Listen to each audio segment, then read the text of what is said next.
Mari, dosanya apa sih sebenarnya setan itu? Atau malaikat-malaikat yang jatuh tadi itu dosanya apa sih? Kita diberi keterangan. Mari kita baca sama-sama dalam kitab Kejadian 3 ayat 4 sampai 5. Inilah dosanya malaikat yang jatuh tadi. Mari baca sama-sama. Tetapi ular itu berkata kepada perempuan itu, sekali-kali kamu tidak akan mati, tetapi Allah mengetahui bahwa pada waktu kamu memakannya, matamu akan terbuka dan kamu akan tahu tentang. Fokus pada bagian yang kuning. Fokus pada bagian kuning. Bagian kuning bunyinya apa? Sama-sama. Menjadi seperti, sekali lagi sama-sama, menjadi seperti Allah. Ini dosa terbesar. Jadi malaikat yang statusnya ciptaan, saudara-saudariku, ciptaan, dia pengen menjadi seperti Allah yang disembah, pengen menjadi seperti Allah yang punya kuasa. Jadi inilah awal dosa malaikat, ingin menjadi seperti Allah atau ingin menjadi Allah, padahal dia sama sekali bukan sang pencipta. Nah, ini supaya kita juga paham mengenai dasar-dasarnya. Yuk kita baca sama-sama di dalam Injil Yohanes 8 sama-sama. Iblislah yang menjadi bapamu dan kamu ingin melakukan keinginan-keinginan bapamu. Ia adalah pembunuh manusia sejak semula dan tidak hidup dalam kebenaran, sebab di dalam dia tidak ada kebenaran. Apabila ia berkata dusta, ia berkata atas kehendaknya sendiri, sebab pendusta dan bapa segala dusta.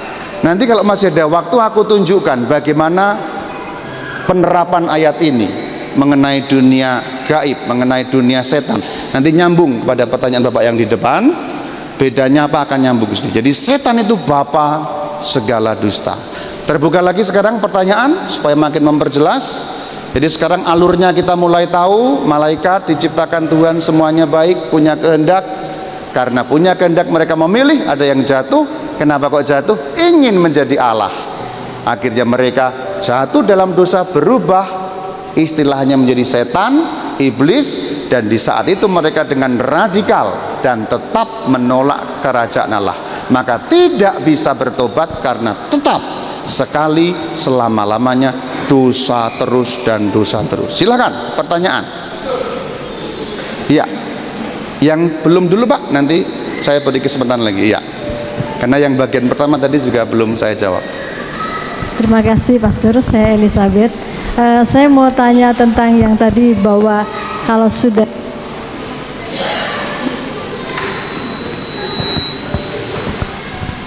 ya. Tes.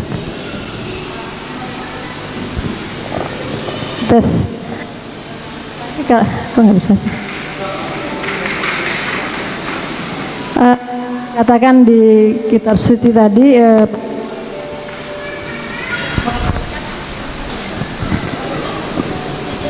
tes. Terima kasih Romo. Bahwa malaikat yang sudah jatuh itu tidak bisa diampuni dosanya. Seperti manusia juga kalau sudah meninggal tidak bisa diampuni dosanya.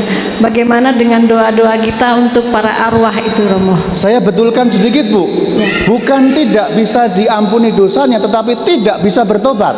Nah, harus dibedakan ya. Itu berbeda. Saya jelaskan. Jadi setelah kematian manusia tidak bisa bertobat, bukan tidak bisa diampuni dosanya. Perhatikan logikanya. Malaikat jatuh dalam dosa, tetap sekali untuk selama-lamanya sehingga tidak dapat bertobat. Karena tidak dapat bertobat berarti tidak diampuni. Karena apa? Karena tidak dapat bertobat. Paham nalarnya ya? Manusia setelah kematian bukan tidak dapat diampuni dosanya, tetapi tidak dapat bertobat. Maksudnya setelah manusia mati tidak ada lagi kesempatan untuk bertobat. Tetapi doa-doa manusia di alam dunia ini membantu dia, tapi pertobatannya sudah nggak bisa. Pokoknya gampangnya hanya mengandalkan saja bagaimana orang lain menolong. Gampangnya begitu orang mati, dia diem saja, dah ngesot aja gitu, mengandalkan orang-orang lain untuk membawanya. Doa-doa itulah yang membawa orang. Tapi pertobatan dari dirinya sendiri sudah tidak bisa. Ini tema lain yang nyambung ke sana juga, tema mengenai dunia di seberang kematian. Kapan-kapan kita bicara, tapi prinsipnya ringkas seperti itu. Selanjutnya bagian lain, ya depan ini Bu, depan sekali silahkan. Bagian sana ada. Selamat malam Romo.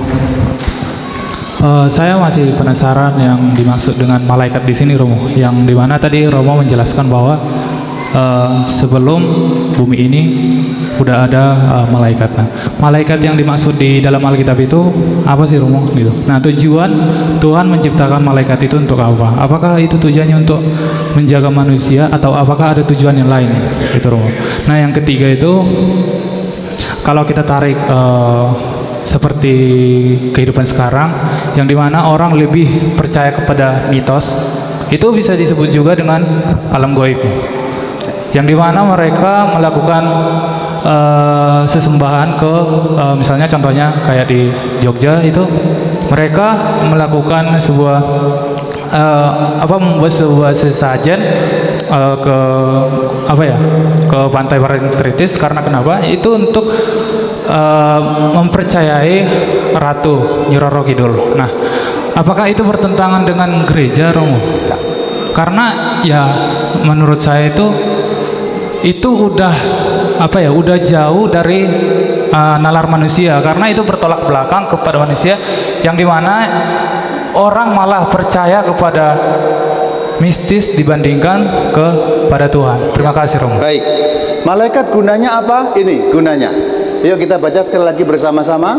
Mereka ada sejak penciptaan dunia dan sepanjang seluruh keselamatan manusia.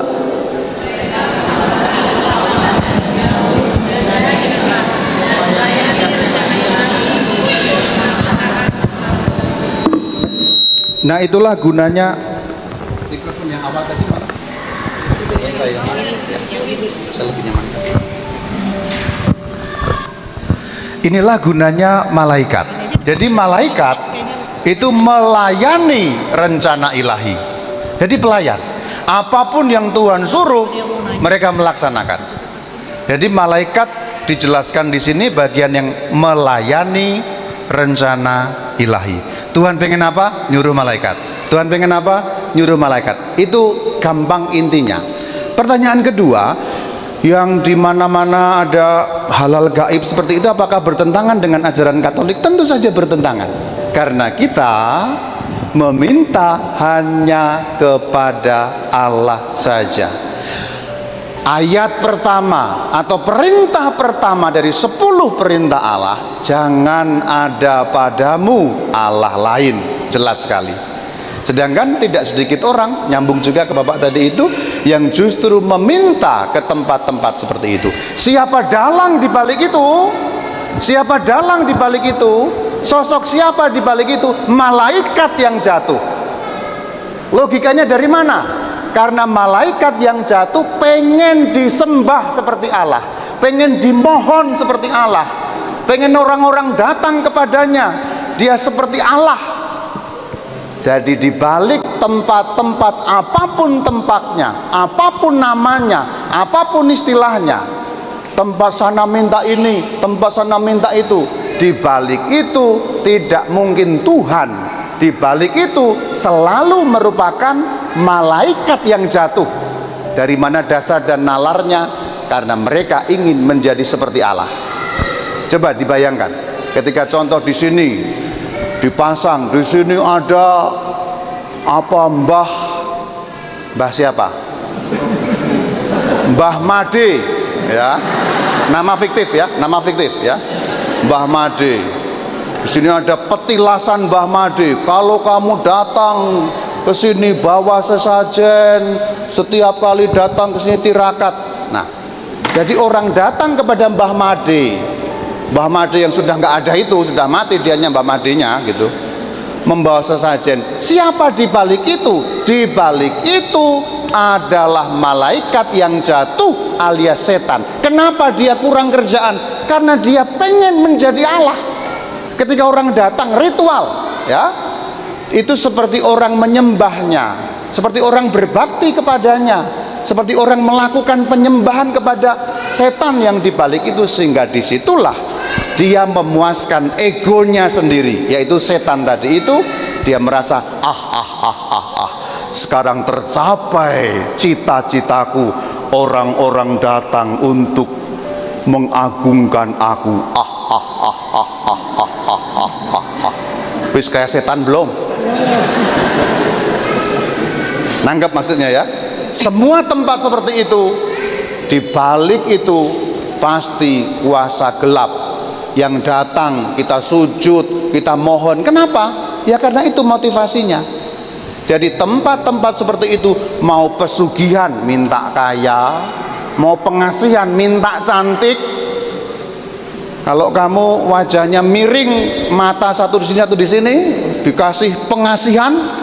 Kalau orang lihat, wah hitam botak langsung kayak Tom Cruise, ya gitu. Itu pengasihan.